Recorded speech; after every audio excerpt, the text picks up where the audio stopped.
What's up, YouTube? Brian here with Team D-Boyz Infinity, and today I'm coming at you with my Swordsoul deck profile that I played down at YCS Guadalajara.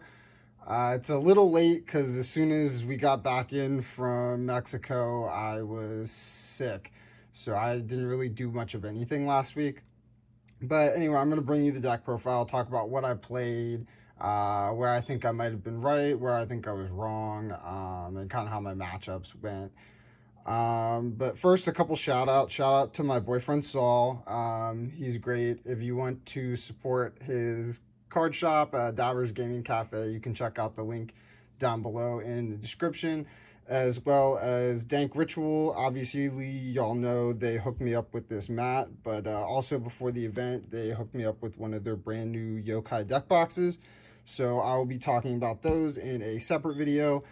And I'll also leave their link down in the description below.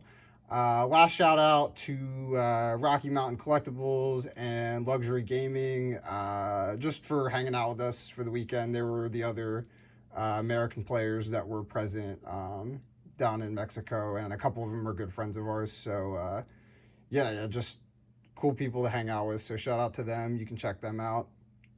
So without further ado, I'll hop into the deck profile. For the main deck, for the Swordsoul cards, I played 3 Mo Yi, 2 Taya, 3 Long Yun, 3 Emergence, 1 Sacred Summit. I really like Sacred Summit still because it allows you to get into some really cool plays where you send Mo Yi off Taya and like bring it back, right? After searching this off like Chichao.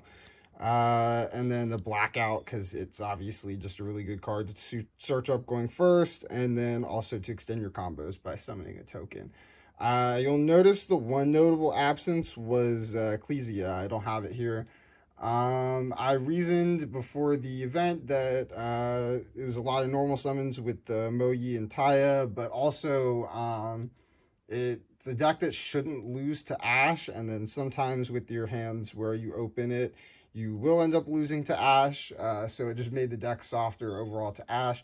I now realize after playing the deck enough that it was incorrect not to play at least one, because it is a tuner that you can search off Chaofeng when it's destroyed. So I think that's really relevant. So definitely at least a 1 of, maybe a 2 of, because you don't want to see it all the time like that, but it's more copies of Mo Yi, so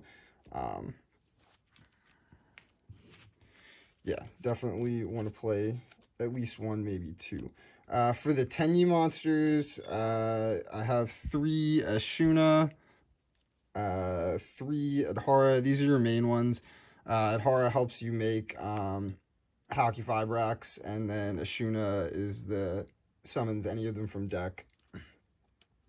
And then Vishuddha is also important because it's a 7 to make your level 8 plays, and it's removal. And then the Shithana, which I think is really important because it's a level 4 you can bring out off Ashuna to make level 8 plays with the Swordsoul token.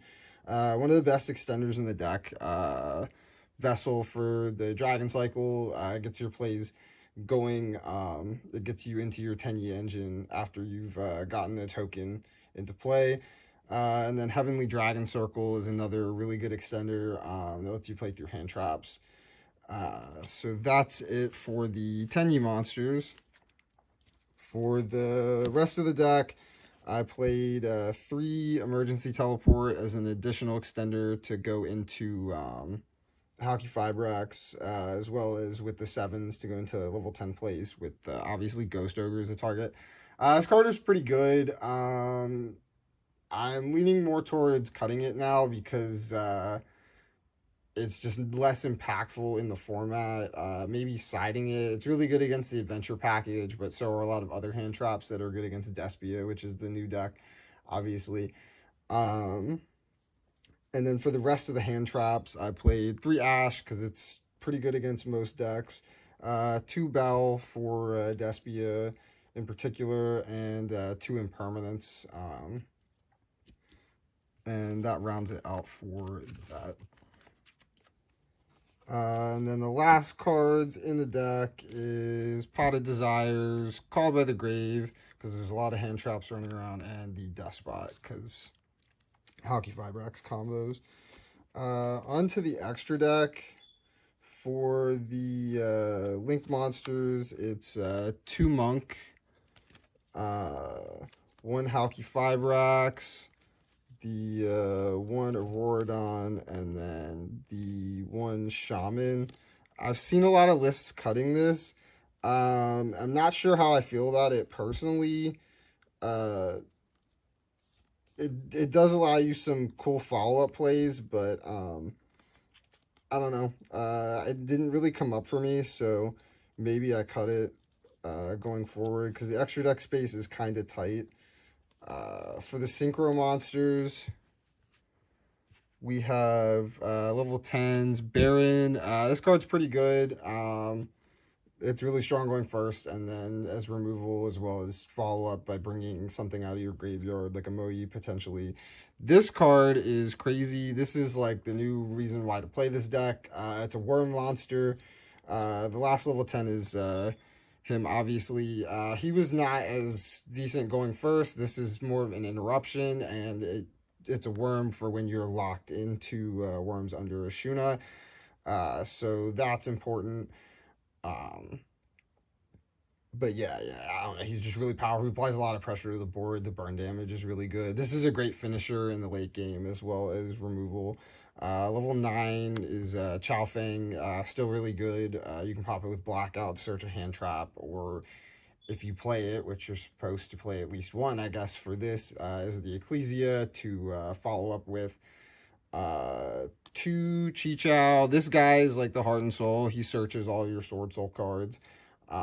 He's an on-field negate as well, so that's really cool.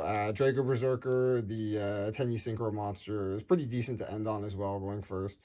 1 Baxia. I wish I'd played 2, honestly. This card's really good. Going first to extend your combos, going second to remove away stuff, clear out threats.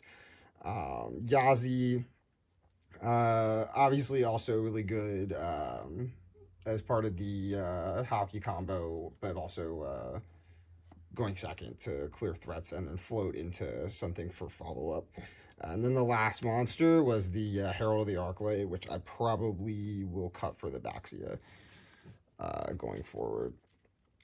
So that's it for the extra deck. For the side deck, I played 2 Forbidden Droplets, 3 Lancia. This was for Flunder. In the one matchup where I did play against Flunder, it worked. I lost to him, though, unfortunately, because game 3, he set 4, and they were all continuous cards, so I could not play. For the other hand traps, I played, but the Lancia did his job in the one game, right? The other hand traps, I played 2 Valor and the 3rd Imperm for 3 more of that effect. And then the 3rd Ghost Bell for Despia. And then I played back row removal in the form of Cosmic Cyclone and Evenly Matched. I didn't draw evenly, so I couldn't tell you if it was good. But Cosmic has always been insane whenever I've drawn it. I've slowly come to like really love this card.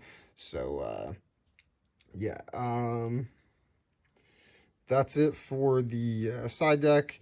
I can run through my matchups real quick. So I played Based round 1, and I won that one 2-1. Most of my games were, or most of my matches were 2-1. The other matches I lost was to, obviously I said Flow, and then Eldlick Trap. I lost to him having Dimensional Barrier 3 times, which really hurt, and I can't remember what the last matchup was. Was it Prank Kids? I can't remember because game 3, I just remember he had Token Collector and Nibiru, and I beat the first one, and I could not beat the second one. Maybe there was a line I was missing, but yeah, it's hard to beat 2 really impactful hand traps like that. So anyway, that was it. That was my deck that I played down at the event and my experience in Guadalajara. If you have any questions or comments, leave them down below. If you like the video, please give it a thumbs up and subscribe to the channel. That's it for today. Brian signing out. Peace.